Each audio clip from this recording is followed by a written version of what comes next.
Hi, everyone, and welcome to the latest episode of Govs on the Go Alumni Edition, a podcast featuring alumni from the College of Arts and Letters here at Austin Peay State University. My name is Dr. Buzz Hoon. I'm the host of the podcast. I'm also the dean of the college. And today I have the pleasure of talking with Jennifer Whitcomb-Oliva, who graduated with a degree back in 2009. Jennifer, so glad to have you on the podcast today. Hi, thank you so much for having me. I'm so excited to be here. Well, this is a real thrill for us, and I always like to start with what's going on in your life. You want to give everybody an update? Sure. I'm actually currently working on a show that is a very silly romp through the Oregon Trail. It is called The Trail to Oregon. It's with the Street Theater Company, and it runs March 8th through the 23rd. So it's upon us, coming around the bend real quick. And then I will actually jump into another show with the Nashville Children's Theater called Flopsy Bunnies, which has a longer runtime. But all that stuff is online, and you can come find it and come see us. Well, that's exciting, and I definitely will have to try to find you sometime. I'm looking forward to seeing you in person now that I have actually met you over the internet. Oh, yes, please. I would love that. I can't wait.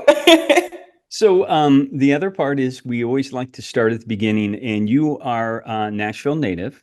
I am. And so let's talk a little bit about growing up in Nashville and what some of the things that you like to do growing up and how that might have impacted you.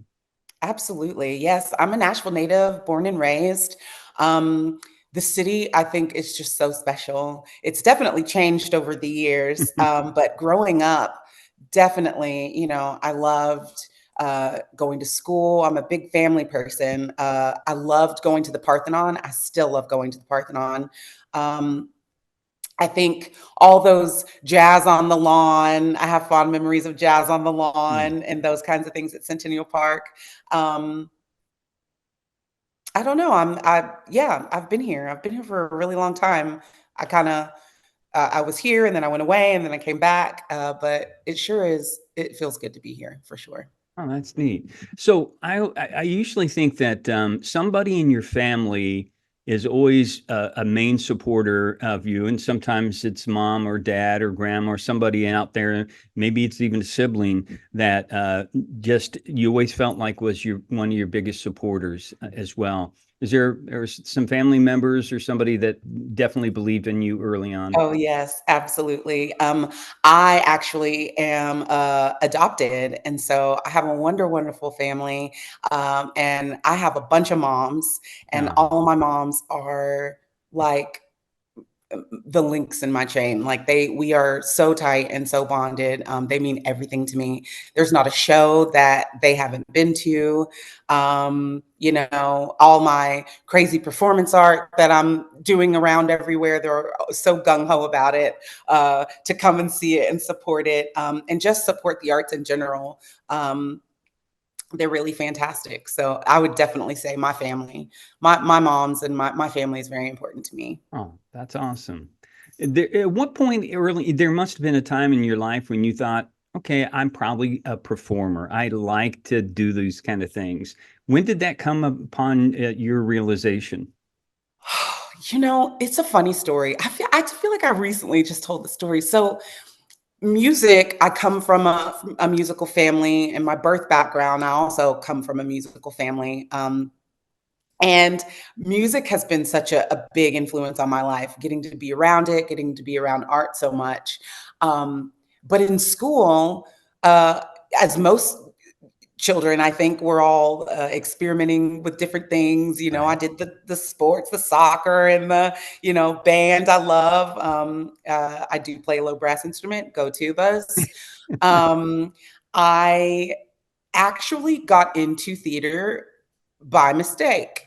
Mm. Uh, it was one of those after school things that they kind of didn't know where to put me.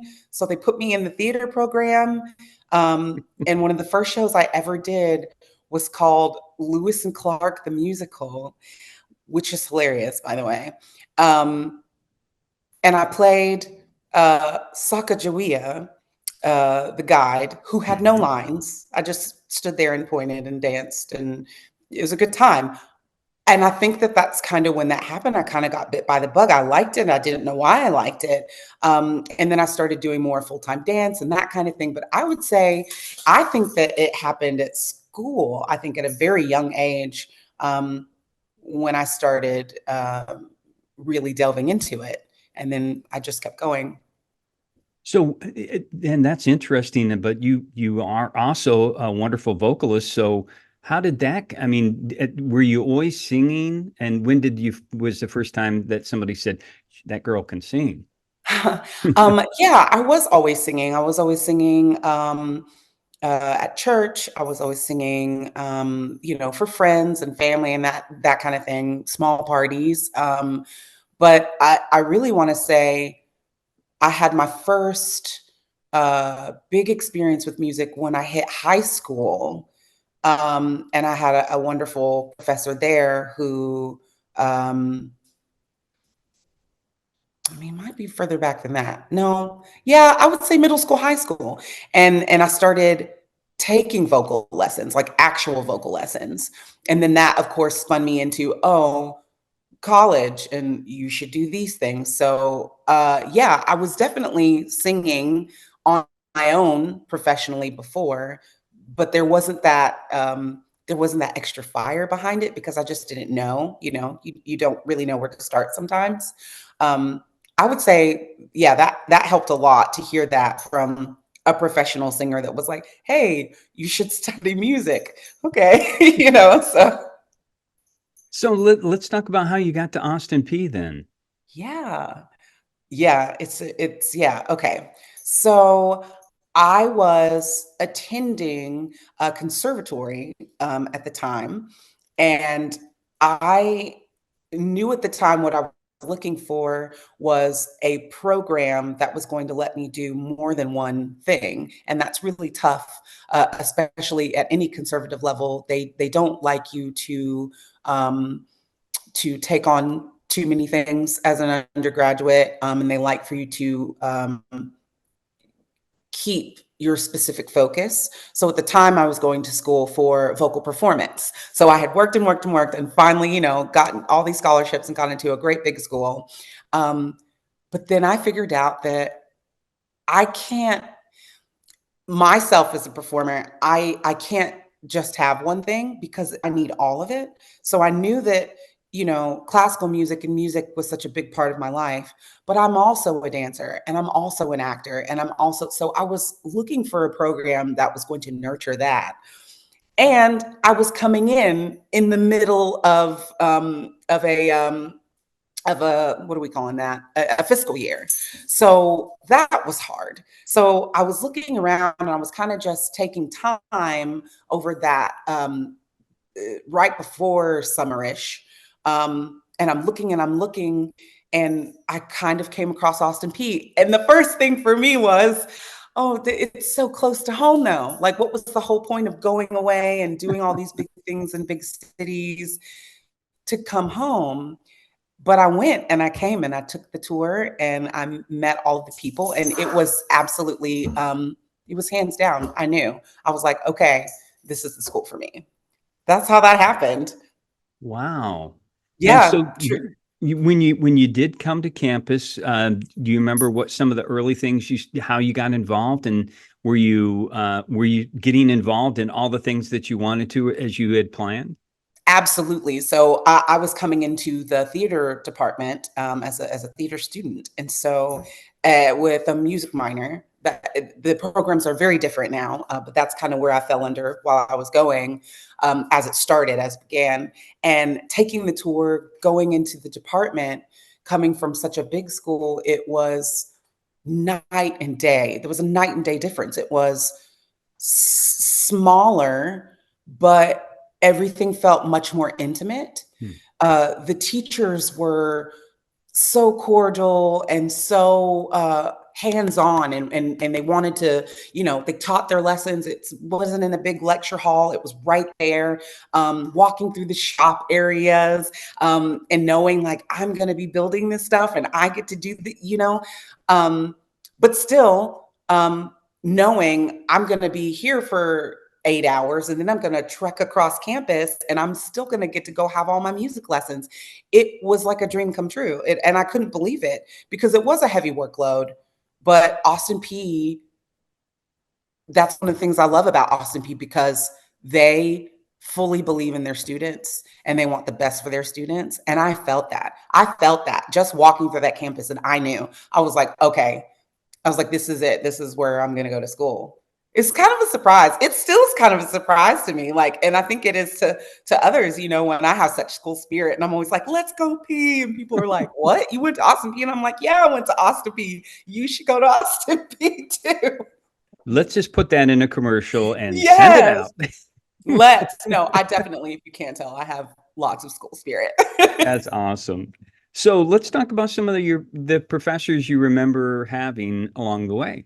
Oh, my professors, I also speak so fondly of them and have so many fond memories because they mean the world to me.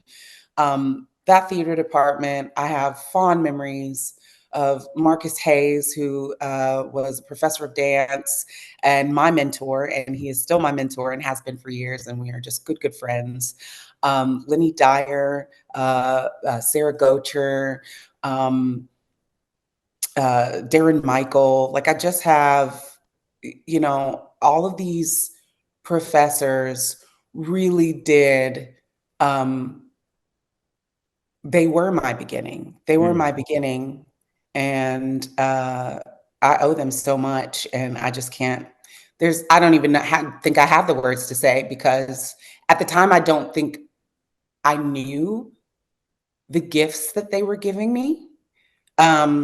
Sitting in their classes and giving me the information that they were giving me, because they were really readying me for what I was going to do. Didn't know it at the time, had no idea.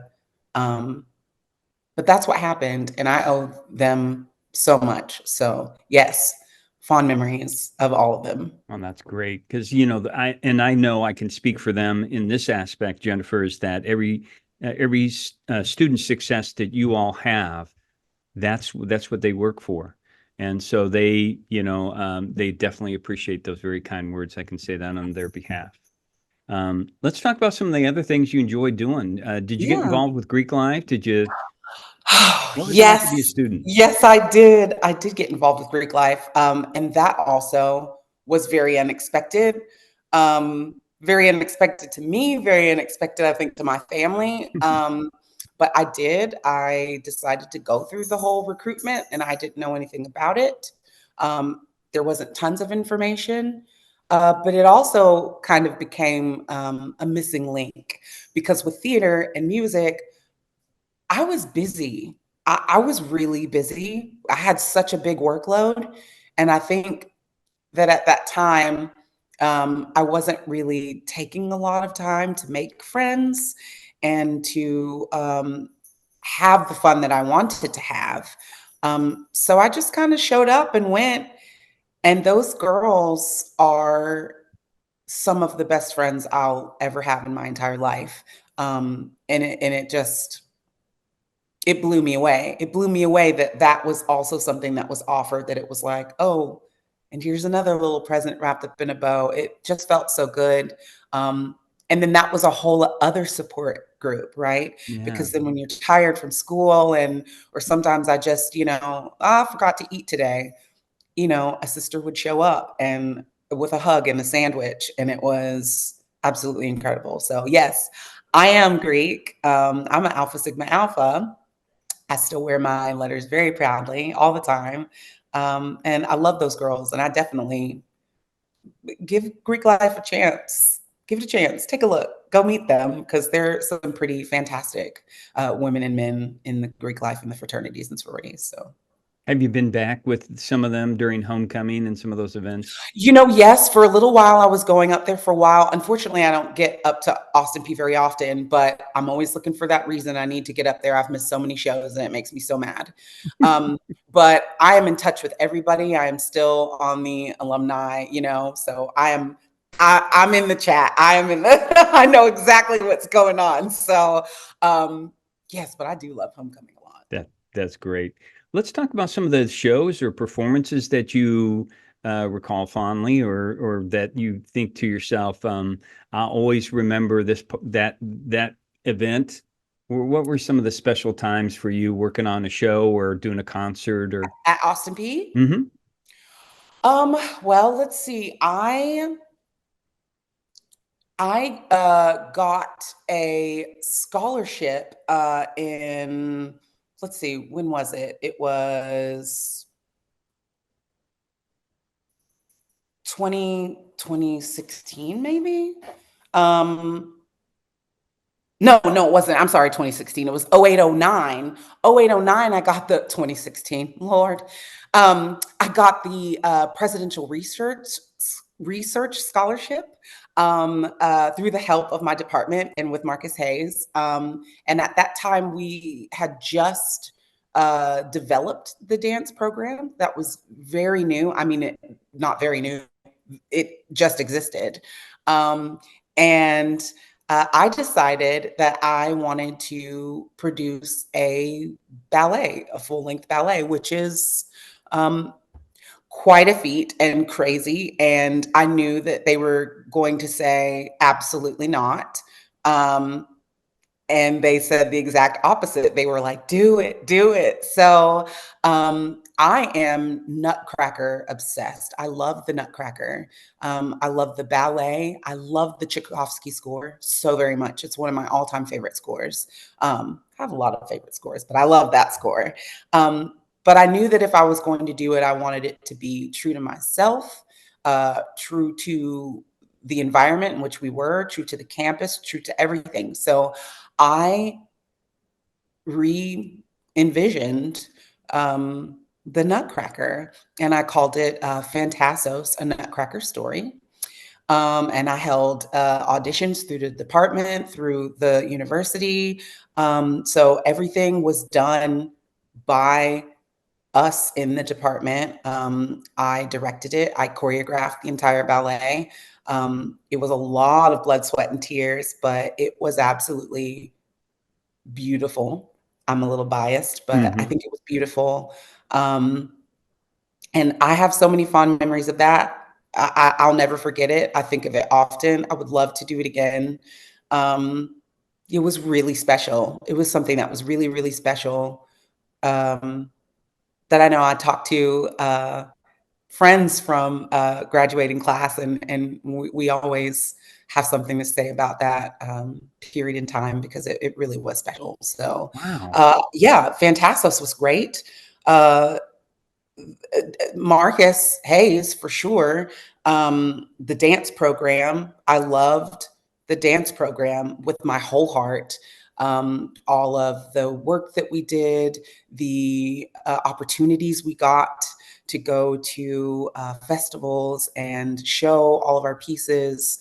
The university within the department brought in a lot of master classes for us, which was absolutely phenomenal. It changed the game, really, to have all of these people come and speak to us and teach us. Um, so I definitely loved that as well. I'll also say a silly fun fact. I loved the shop. I loved my scholarship hours in the shop. I like to build things, and I forget it sometimes. And I'll be working on a performance art piece, and I'm creating something, and I'm like, oh, that's right. I like to build things. So I would hope that What can't you do? That's what I well, want to know. plenty. They roller skate. There's plenty. I've never ice skated in my life. There's plenty. But I do love to build things, and I loved building all of those, helping to build all of those sets for all of the shows that were going on at Austin Peay. I think that that's part of the magic that we don't think about while we're doing it, because, you know, we are busy learning our lines and doing these things. And yes, we have 3 hours in the shop, 3 to 4 hours in the shop, but it's like this whole set is becoming what it is because we're building it and then we're standing on it. It's magic. Like that's magic. So. Well, I love that perspective. But as I said, I think that your ability to do so many different things is just is a little unbelievable at times. And whether or not you can roller skate or ice skate, I think is who cares about that? You got so many other talents. So when you left Austin Peay and you graduated, how did you make your way into the business? How did you get into all the things that you do now? Yeah. So while I was in school, was going to Austin Peay, I was one of those people that decided I was going to start auditioning early and doing internships and that kind of thing. So I got a call to come in for an audition, in which I did. And I kind of started doing shows. I have a talkative cat, so sorry. I started doing shows while I was in college. I would say like my junior year up through senior is when I started doing that kind of stuff. So that when I graduated, I wouldn't say I had a foot in the door, but at least I could poke my head around it and go, I'm here for an audition, which is great because I was already beginning to navigate my way through the art crowd. I think which makes the transition a little bit easier, but not that much. Let's be real. Like that's a big jumping off point. But yeah, so I just continued to work and to show up and to go to all the things as an actor would do. You just show up. You sign up for your time slot and just show up. So and networking is everything. So again, all of those opportunities that I had through Austin Peay, through these internships, through, you know, you go and you take what you learn and you take who you know and go forth. Well, one of the things that you got involved with was the Nashville, or among the things that you got involved with, or have been involved with, the Nashville Repertory Theater, the Nashville Opera, the Nashville Children's Theater, the Kindlings Art Festival, and I'm exhausted just going over that list. So, what are some of your favorite projects with them, and why did you get involved in them? Yeah. I being a Nashville native and having the opportunity to work locally is fantastic. And we have some really great companies here, whether you're into opera, whether you're into just, you know, children's theater, whatever it is. I I really enjoyed well, I don't know. I think I forgot the question. What was No, it? I mean, I'm just, what are some of your favorite projects? And then, you know, My own favorite yeah. projects. Okay. So, all right. That's hard because I love them all. I work with Killing Arts Festival, which is a fantastic nonprofit here. And they're about to go into festival season. I think it's July. For this year. And I have done several projects with them. I'm very proud of the one that I did in 2021. They're also a company that uh, is so supportive, and they thought that it might be a good idea for me to apply for the Thrive grant that anybody can apply for, and you should, because that is money from the city and they want to give it to you. So I, you know, had a great team, Daniel Jones, Jessica Malone. I could not do half of the things I do without them. They are just chef's kiss. And we applied for the grant, got the grant, and I decided I'm not a filmmaker, but one of my parents is a filmmaker. So I thought maybe I could learn something. Maybe this would be another venue for me to explore in. And I wrote, directed, and choreographed my first film called Seven, in which it was an exploration of the seven deadly sins and the seven heavenly virtues through my own personal experiences of being a Black woman, being a plus-sized woman. And I've kind of created this abstract art story that I love very much because it brought so many people back together. I was able to touch on choreography that I had only seen in my dreams. I got to touch on choreography that I had not visited since college. I also got to work with Marcus Hayes. So we had the best reunion, as it is anytime we see each other. We're like, yes. But we got to work. He has a piece. He choreographed some numbers in the film as well. So to collaborate with him is everything. I love it. I love it. And it was just great. It was definitely, we filmed outside. Inside, there was an interior outdoor. We were in the middle of the fields, weather inclination. Again, people that have never done film or have been involved with film can know that it is just wild. And myself, being in the theater, that was a whole different ball game. I was like, this is not, this is not, but I definitely think that for me, it opened up a world because it was a part of my voice that I had not used before. And I'm still trying to find out what that is, but film kind of, it was a new way to amplify things that I want to say. So I did enjoy that aspect for sure. But there was a showing of the film. Actually, there were 3 showings of the film. There have been 3. I can't believe there was a first one.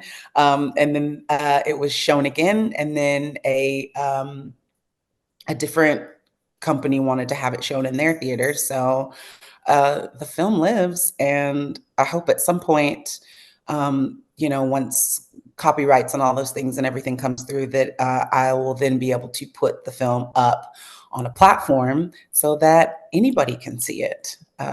Because we all worked really hard on it. So I'm super proud of Seven for sure. Well, the fact that it's a creation that came out through you, I mean, because I think so many people wait for life to happen to them.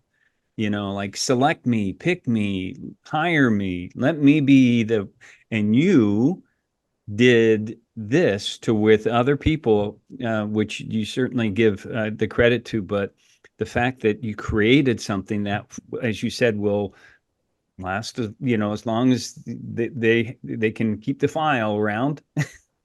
That's well, just and yeah, remarkable. I think that it's part of it, and it's difficult because while there, are all these great companies and we can audition for all of these things, sometimes, we're looking for something else, or there is a different story that we want to tell that we can't tell on that stage. So sometimes you have to create the art yourself. You have to make it happen. That's hard, especially if you don't know how to do it. But I think it does begin with, I have something to say. I have a story to tell. This is what I want to say. And I do truly believe that there is somebody that wants to hear that. And if you can find those people, that's when it begins. That's when it begins. Do you think part of that came out of the whole COVID situation, to where you were all kind of shut down and then it just kind of bubbled up? COVID was so hard for everybody. I'm a little bit of an introvert. I was okay. It's that other window, that outward window, seeing out into the world and knowing that everything was just complete chaos.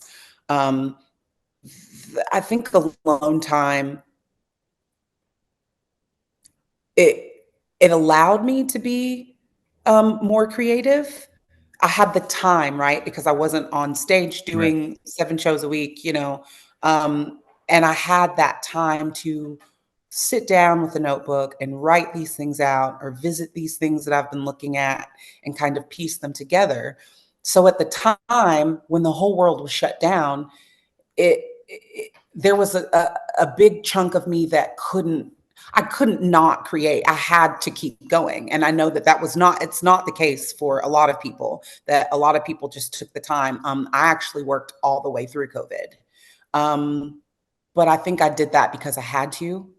I think that was my therapy. That was my way of coping, was to bring more art for myself. Um, you know. No, I think that's and you've talked a lot or in during this interview at least about finding your voice and how important that is, and um, you know, I think that for our students, certainly that is something that I hope that they take away from this is about they don't have to take your voice, they have to find their voice. Yes, I think it is so important. And the thing about college that I love so much, because I felt like even coming out of high school, I knew who I was. I Hmm. know who I am. I know what I'm looking for. But when I got to college and I started receiving all of this information, it became this, oh, I love pieces of this, and I love pieces of this. Oh, I also love this. So I'm feeling, I use this analogy. I love to talk about the arts and life as like a potluck or a buffet, right? Of course, because I love food. I can't lie about it. Um, but you have an empty plate when you begin, and you walk through the doors and you have this empty plate, and then you get to school, and there's, oh, look at this is ham over here, and here's a salad, and you're piling your plate, and now I've got this huge plate, right? But I'm not going to eat all of that. I'm going to try and get sick about it, but I can't really eat all of it. So then what I do is, right, cut the portion in half, because I didn't do well in science and I didn't do well in this. I took what I needed to do, so we half it. Then you have a plate full of, this is what I'm good at, right? So Yeah. when you graduate, I have a plate full of things. These are the things that make me special. This is what works for me. These are my tricks, right? And then you graduate, and what I truly think what happens after graduation is that then you have to fine tune those things. So now we can see it on the plate. So if you're good at science and you're good at sports and you're good at nursing, how can you fine tune those things to make it work for you where you want to go? It's tricky, but you can, and it makes more sense because the plate's not as full as it was. Hmm. Um, and then you have a sensible, rounded out meal, you know? Well, in your case, you keep going back for a new plate because I mean, part of my question is, Jennifer, what's in your future? I mean, do you even know what you want to continue? Because you just keep going into another area. I mean, the writing, the singing, the performing. Is there?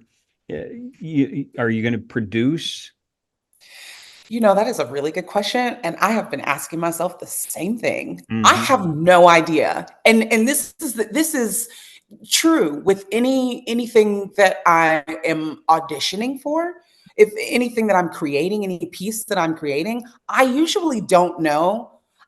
I will have a feeling, there's a color, there's a something, but it's not anything to go on.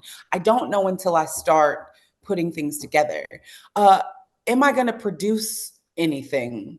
Um, More producing? Maybe. It's possible. Um, I have been toying around with the idea of doing a new piece. Oh, you heard it first. I'm thinking about it. I'm in that place where I am milling around some ideas. That's usually how it starts. Hmm. Um, but yeah, I Who knows? I am one of those people that I truly, I don't want to say I like to live on my toes because I don't really like surprises, not really. But I like the adventure. I like a bit of adventure, and um, I like the thought of everything being so new and fresh. And I think that that is hard too because um, things become routine and things, it might not be as fresh as you want it to be. But I think that's my job as an artist Yeah. is to find that spicy and to find the freshness and to keep it going. I have to keep moving. If I get to something and it's stale, throw it in the trash. It goes in the garbage. That's not it. It doesn't have the spark. That's not it. So I definitely, I think I wait around for that tingly feeling of, ooh, this could be fun. Um, ooh, I haven't done this before, or this terrifies me. I know nothing about it.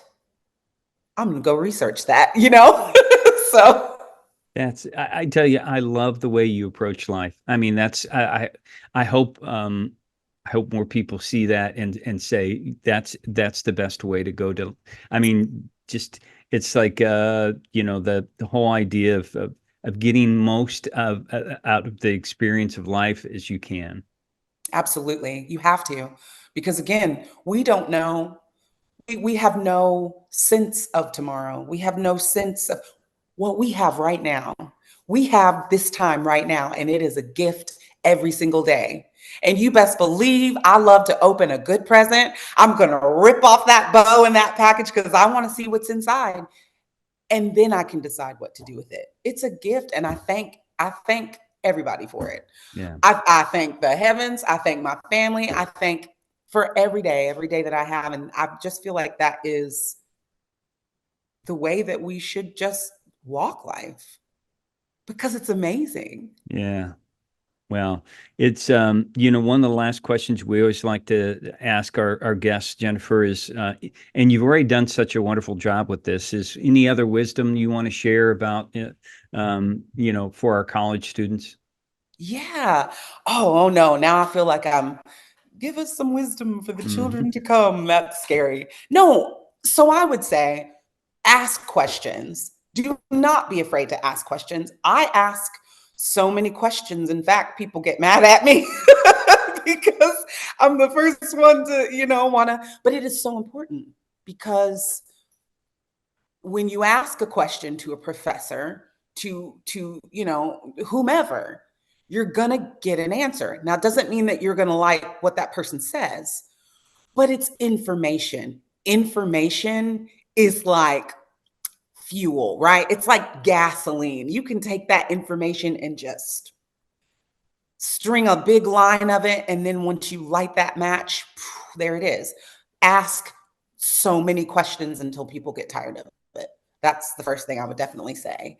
Um, I would also really, I would tell you to take internships and take the opportunities that come your way. Again, like don't flunk out of classes, don't, do all of that. But if you have an opportunity, say through the summer when you're at home and there is, a master class or something going on that you have the means and the ability to take those classes, it's going to help you.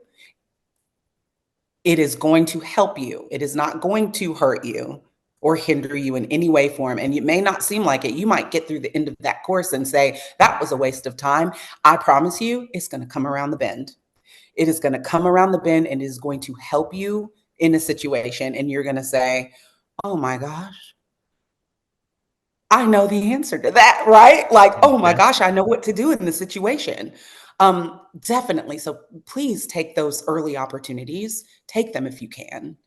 Um, I would also say put your heart into everything you do. Put yourself into everything that you do. And I think that's hard too, because I know we were talking about finding your voice and finding your sense of self. Um, and that's not always easy. And sometimes we know, I mean, listen, I don't think I know sometimes. I second guess.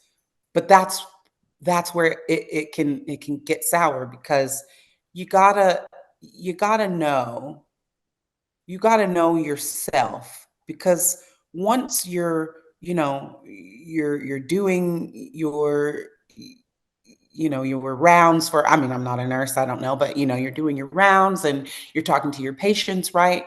It doesn't matter much if you're not um, secure in who you are to help that person, to be friendly and cordial with that person, so that person knows who you are Mm. and that you are, or, to when you're like, when I was doing 7, that whole piece is about me. It's about things that happen to me. And I think to have an intimate experience like that, to be so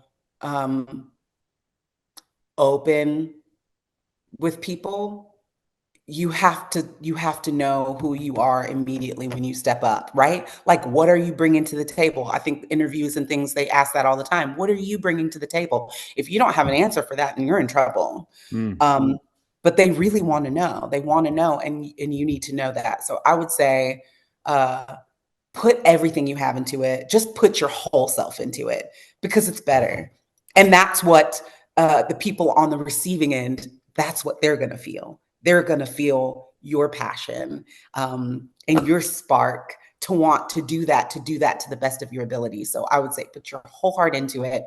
And again, when I was talking about filling up the plate, I think fine tuning is so important. And I will tell you right now, I had to fine tune some today. You fine tune every day. It's never finished.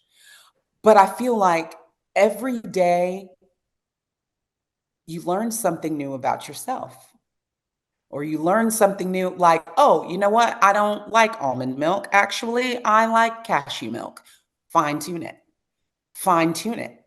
Um, because in the long run, it helps, especially if you are also an interdisciplinary artist, and you're doing all of these different things, to be able to fine tune the things that I know that I can do well, or the things that I know that I don't do well.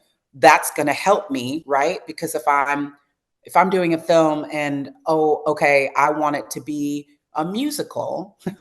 No, don't get excited. No, but if you want it to be a musical, you have to have a team full of people to do all of these things. Is this my lane? Do I know what any of this means? Do I have the resources to do any of this? Right? Like, fine tune. I'm not good at this, but I am good at this. And when you can merge the two, fine tune, guys. That's what I would say. And also, let me throw in there real quick. And it sounds so corny and so cheesy, but you have to believe in yourself. You have to believe in yourself before you can ask anyone else to believe in you. There It's you go. not always the case. Sometimes you just meet amazing people that are going to believe in you. And it's nice to hope that everyone would believe in everyone. It's just, in my personal opinion, it doesn't seem that that's the case. So you have to believe in yourself from the moment you step into an interview to the moment you're beginning to create a new piece or get ready for, the Super Bowl or whatever it is. You got to believe that you can do it, because it really does help. There is a fire there. There's something there that, when I've worked for 21 hours on this monologue and I know it's good, and you go out there and you do it, and and you believe it, right? You believe in it. I can almost guarantee you that that is also going to be true of the people right on the other side of the glass that are looking at it. They're going to see your hard work and your dedication. So believe in yourself and keep going. Take a rest if you have to, but then you got to keep going. Well, some great advice. And we appreciate not only that, but I appreciate you being on the podcast today. And I look forward to seeing you someday in person, whether it's while you're on the stage or when you're back here on campus. I absolutely hope so. It was so lovely talking with you. It's so nice to meet you. And thank you for having me. I've really enjoyed this. Well, you bet. And thanks to all of our listeners and viewers out there for checking out the podcast. We hope you will continue to join us as we profile some of the outstanding alumni we have here in the College of Arts and Letters at Austin Peay State University. So until next time, stay safe, take care, and God bless.